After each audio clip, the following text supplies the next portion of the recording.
I found $3 million in an abandoned building. Just as I was about to take the money, my friend showed up and reminded me that it was time to leave work. Afraid that he would discover my secret, I quickly hid the money and pretended nothing had happened as I followed my friend out. I knew that once I left, I couldn't return here because the building was scheduled to be demolished in 2 hours. But I didn't want to miss this opportunity to get rich, as all my colleagues were clocking out. I used the excuse that I had forgotten my phone in the building to ask to return. I gave my friend the $100 I found and asked him to keep it a secret. Then I secretly returned to the abandoned building and went back to where I found the money. I excitedly pulled out the bag and opened it to check. Sure enough, it was filled with cash. This meant I could retire early without having to work. Just as I was looking forward to my future life, I heard the sound of someone smashing a wall next door. I peeked out cautiously to look and saw a blond man wielding tools to smash the wall. It was clear he was also after the money. I rushed back to the room, packed the money back into the bag, and then sneaked away from behind him. As I was heading downstairs with a large sum of money,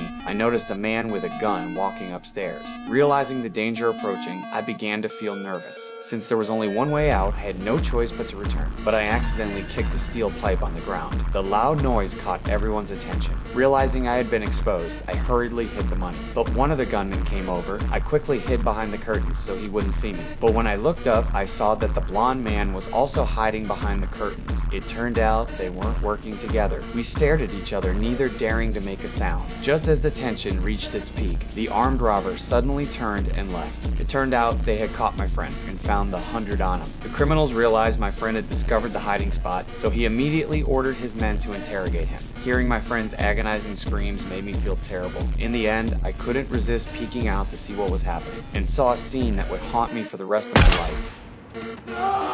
There.